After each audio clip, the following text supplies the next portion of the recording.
좋아요, 구독. 총 7화로 이루어져 있는 작품이고요. 현재 3화까지 봤습니다. 오늘 4화가 공개됐을 텐데 전 3화까지 보고 리뷰를 진행해 보도록 하겠습니다. 자, 2025년 4월 13일부터 맥스에서 방영이 됐고요. 4월 16일부터 쿠팡 플레이에서 우리나라에서는 방송이 되고 있습니다. 방영이 되고 있습니다. 자, 원작이 있지요.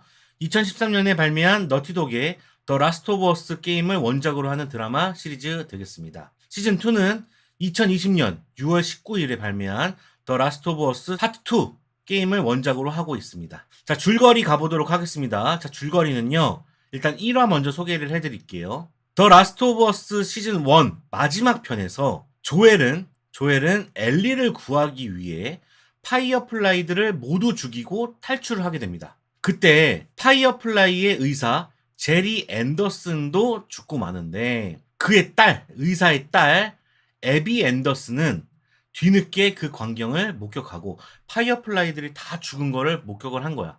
그리고 나서 조엘이 죽였다는 걸 알고 복수할 것을 다짐을 하게 됩니다. 애비가 조엘을 죽일 거야 하면서 찾아 나서게 되는 거죠.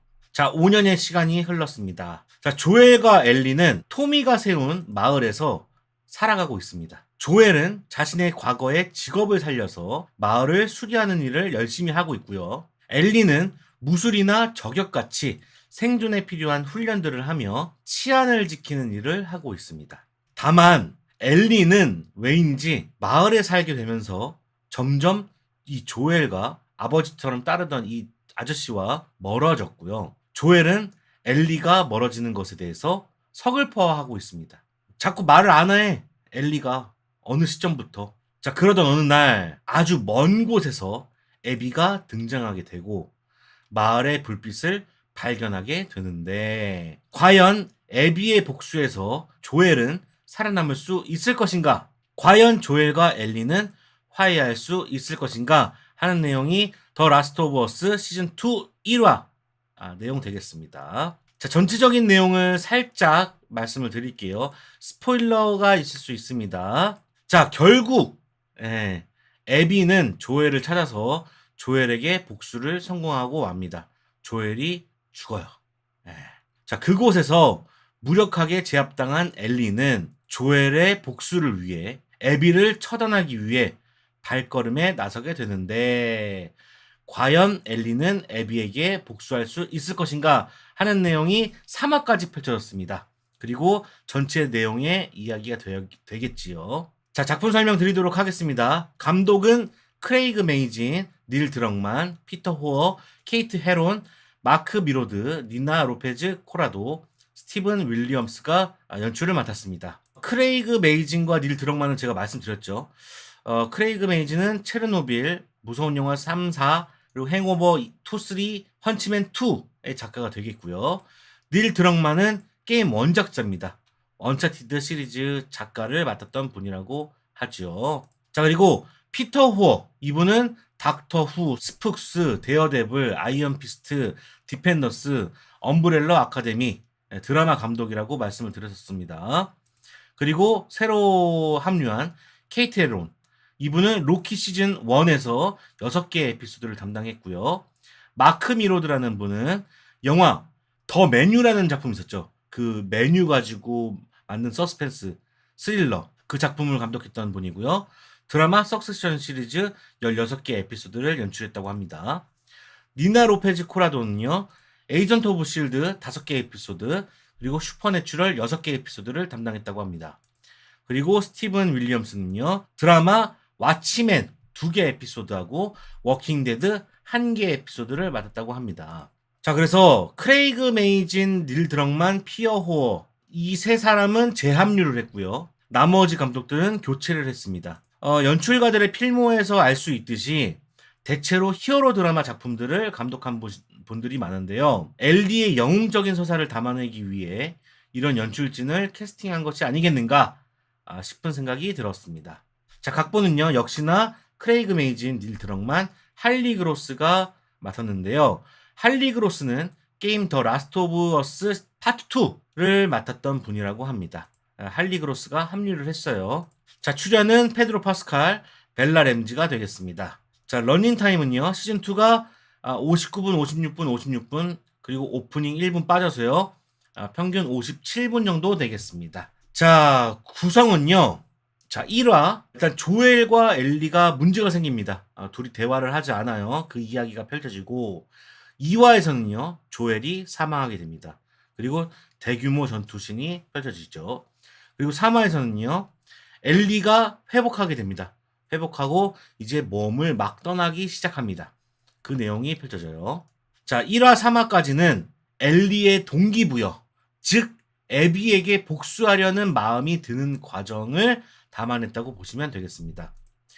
게임을 제가 안 해봤잖아요. 게임을 안 해봐서 잘 모르겠지만 추측해보자면 4화부터 7화까지는 애비를 찾아 떠나는 여정이 그려지지 않을까 싶습니다. 현재 더 라스트 오브 어스 시즌 3가 파트 3가 제작이 확정된 걸로 보아서 이번에 게임인 더 라스트 오브 어스 2를 2시즌에 걸쳐서 풀어내지 않을까 보여집니다. 게임 2편을 시즌 2, 3에 나눠서 이야기를 진행할 것 같아요.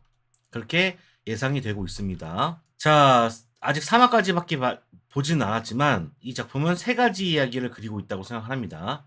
자, 첫 번째는요.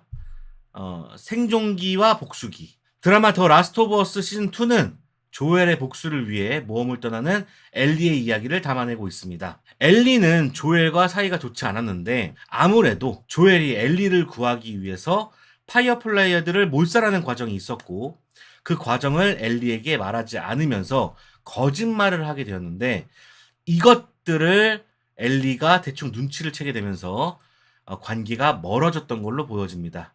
그리고는 대화가 이루어지지 않다가 조엘이 죽어가는 상황을 목격하게 되고 엘리가 애비가 조엘을 죽이면서 미안함과 죄책감을 크게 느낀 것으로 보입니다. 대화를 하지 못했고 서로 등한시했고 진실을 이야기하지 못했고 자신을 살려준 아저씨를 구하지 못했다는 이런 여러 가지 감정들을 느껴서 더 큰 복수심이 들지 않았나 싶습니다. 앞서도 말씀을 드렸지만 시즌3가 예정되어 있기 때문에 시즌2에서 바로 애비를 만날 것 같진 않아서 복수기를 완벽하게 그린다고 보기는 어렵고요. 역시 시즌2도 애비를 만나기 전 혹독한 생존기를 그릴 것으로 보입니다.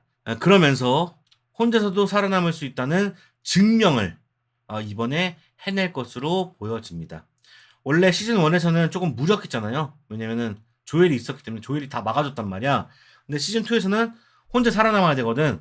그래서 이번에는 괴물들을 향해서 살아남는 그런 생존기를 보여주지 않을까 생각을 해봅니다. 자, 두 번째, 성장입니다. 이번 1, 2, 3화에서도 큰 성장기를 보여주는데요. 엘리는 순찰을 돌 수 있을 만큼 무예와 실력을 갖추는 것으로 보입니다. 특히 정신적인 성장이 보여지는데요. 원래 성격 같았으면 복수를 하겠다고 무작정 뛰어들었겠지만 이번엔 침착한 주장을 통해서 사람들을 설득하려 했다는 게 가장 큰 포인트였죠. 이 성장에는 이유가 있는데요. 일단 3화까지만 봤을 때 이번에도 유사가족을 그렸다고 생각을 합니다.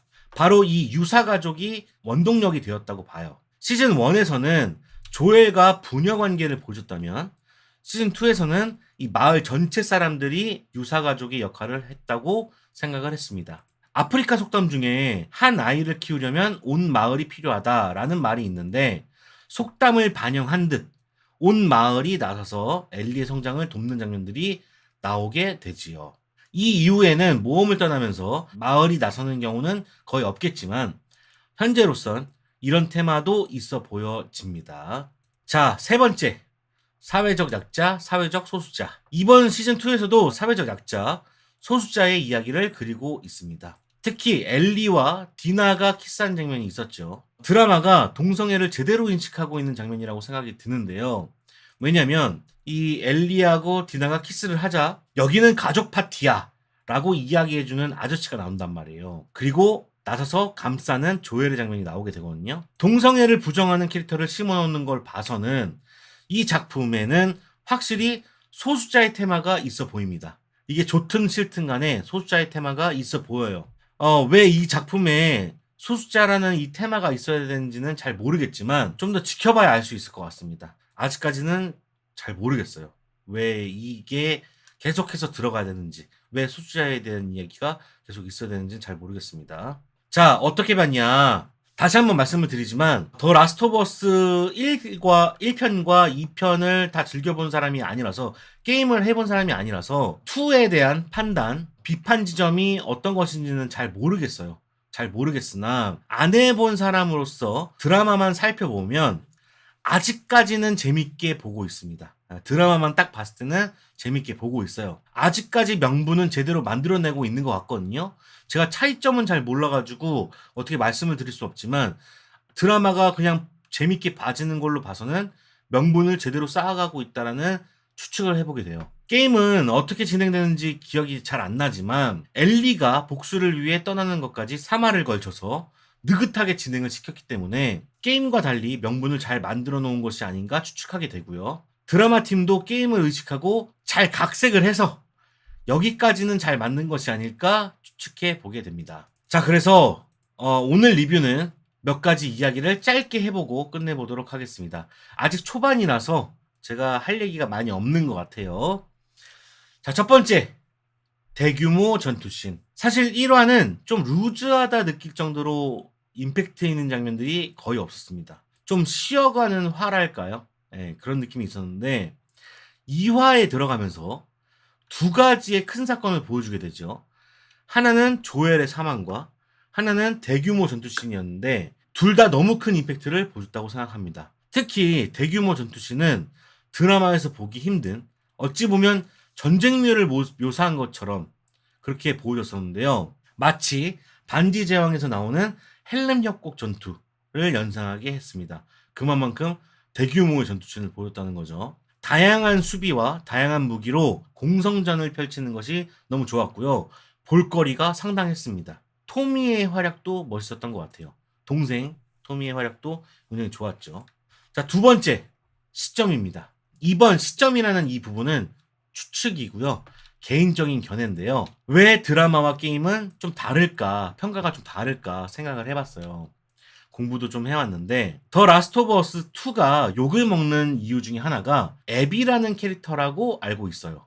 애비 때문에 욕을 하는 것이다. 애비는 주인공인 조엘을 죽인, 어떻게 보면 최대 빌런이라고 볼 수 있는데요. 알아보니까 게임에서 이 애비로 플레이를 해야 한다고 들었습니다. 맞습니까? 주인공을 죽인 빌런으로 플레이를 해야 된다고. 아니, 주인공을 죽인 인물로 플레이를 하는 게 이게 말이 되나 싶은데, 물론 시점 변화는 GTA 같은 게임에서도 볼 수 있죠. 다양한 게임에서 볼 수 있습니다. 그런데 이건 좀 너무한 것 아닌가 생각이 들었어요. 왜냐면 조엘 팬들이 조엘을 죽인 애비로 플레이를 해야 한다면 당연히 거부감이 들지 않겠습니까? 내가 사랑하는 사람을 죽였는데 그 사람으로 플레이를 해야 돼.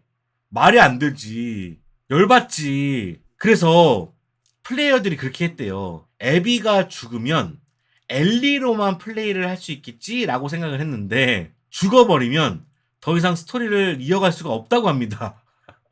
그래서 강제로 해야 되는 거예요. 애비로. 개인적으로 생각해 봤을 때 아마 이 지점이 가장 욕먹을 지점이 아니었나 생각을 해보게 돼요. 그냥 엘리로 플레이를 하면서 애비를 복수하는 내용이었다면 이 정도까지 욕은 먹지 않지 않았을까 생각을 해보거든요. 자, 결론은 게임이 욕을 먹었던 이유는 엘리와 애비 이 둘의 시점으로 게임을 진행시키려 했다는 점이라고 생각을 하는데, 드라마는 주인공과 빌런이 엄연히 따로 존재했다고 생각을 합니다. 게임은 영화보다 체험 강도가 높은데요. 그런 플랫폼의 특성을 업은 상태에서 강제로 빌런을 플레이해야 되다 보니까 화가 난 것이 아닌가 추측해보게 됩니다. 그래서 플랫폼의 특성 때문에 훨씬 욕먹을 일이 덜해진 것이 아닌가 생각을 해보게 돼요. 그러니까 게임은 내가 그 캐릭터가 돼서 직접 플레이를 할 수가 있잖아요. 근데 내가 싫어하는 빌런의 캐릭터로 진행을 해야 되는 거야. 근데 영상이란 매체는 그런 게 아니잖아요. 내가 직접 플레이하는 것도 아니고 항상 간접적으로 내가 공감할 수 있는 상대인 거잖아요. 그러다 보니까 내가 굳이 빌런에게 이입하지 않아도 되는 거지. 그러니까 플랫폼의 특성이 다르다 보니 영상 매체로 오는 것이 훨씬 더 느낌이 덜하다. 애비에 대한 생각이 덜하다. 그냥 빌런으로만 생각하면 되니까. 그래서 그 차이 때문에 드라마가 훨씬 더 욕을 덜 먹는 것이 아닌가라는 생각을 해보게 됩니다. 저는 그렇게 봤고요. 여러분들 댓글 한번 읽어보도록 하겠습니다. 새로운 덩치 크리처들도 드라마에 등장하나요? 네, 등장합니다. 제가 알기로는 등장하고 있어요. 그 에비와 함께 다니는 활 쏘는 아시아 아이 캐릭터도 등장하나요? 아시아인이 있었던 것 같은데 활을 쏘는지는 잘 모르겠어요. 네, 맞아요. 에비로도 플레이를 해야죠. 이게 그러니까 스타워즈의 다스베이더급의 어떤 캐릭터가 아니면은 사실 빌런은 빌런으로 놔두는 게 낫거든요. 근데 굳이 빌런으로 캐릭터를 해서 이제 자신이 빌런 짓을 해야 된다는 게 받아들이기가 힘들 것 같아. 아무래도. 저는 그 부분에서는 생각이 달라요. 저마다 각자의 스토리가 있고 각자의 입장이라는 것도 있으니까 어느 한 인물이 아니라 다방면에서 생각해보게 만들어준 점은 신선했다고 생각해요. 저도 물론 그렇게 생각할 수 있다고 생각합니다. 그러니까 애비의 입장, 왜냐면 애비도 부모가 죽었기 때문에 명분이 있었고 엘리도 명분이 있어서 둘의 입장으로 이제 할 수 있는데 제가 더 공부한 걸로 봐서는 애비가 그 명분이 왔다 갔다 하는 것도 문제가 있었다고 이야기를 하더라고요. 그러니까 제가 말씀드린 거는 애비로만 플레이한 것이 문제가 됐다라고 얘기는 드렸지만 사실 딥하게 더 들어가면은 애비가 그 명분이 계속 달라진다. 그러니까 한 입 갖고 두 말을 하는 거지. 그러니까 그런 캐릭터다 보니까 설득이 덜 된 거지. 플레이어들한테. 그래서 욕을 먹을 수 있는 상황에서 더 욕을 먹을 수밖에 없었던 게 바로 그런 이유들 때문이 아니었나 생각을 해보게 되고, 다스베이더 제가 방금 말씀을 드렸잖아요. 다스베이더 같은 경우는 그런 명분이 있고 사람들도 이입할 수 있는 사람들이 많이 있었기 때문에 공감을 샀기 때문에 그런 캐릭터로 플레이를 해도 별 거부감이 안 드는데 에비는 설명이 부족했던 거지. 설득을 못했던 거야. 그게 문제가 돼서 아마 욕을 먹지 않았나. 근데 어쨌든 간 저쨌든 간 이게 영상화로 됐을 때는 결국엔 간접적으로 오는 것이기 때문에 구분을 둘 수가 있다. 그래서 드라마 더 라스트 오브 어스는 게임보다는 욕을 덜 먹을 가능성이 훨씬 많다 라는 생각이 들었습니다. 이것은 플랫폼의 특성 때문에, 직접 플레이하는 게 아니기 때문에 그런 단점들이 벌써 없어져 버렸잖아. 플레이를 굳이 애비로 하는 것도 없고요. 영상으로 만들었을 땐. 그리고 그 사람한테 굳이 이입하지 않아도 되는 거고. 그런 부분들이 있어서 드라마는 훨씬 재밌는 것이 아닌가라는 생각을 해보게 되었습니다. 자, 그래서 더 라스트 오브 어스는 아직도 게임에 대한 거부감이 있다면 보시면 안 될 것 같고요. 비추천 드리고, 더 라스트 오브 어스를 처음 접하시는 분들은 그냥 드라마의 순서대로 따라가면 그냥 재밌게 보시지 않을까라는 생각이 듭니다. 볼까 말까 하시는 분들 그냥 고민하지 마시고 보시면 좋을 것 같습니다. 괜찮은 것 같아요. 아직까지는.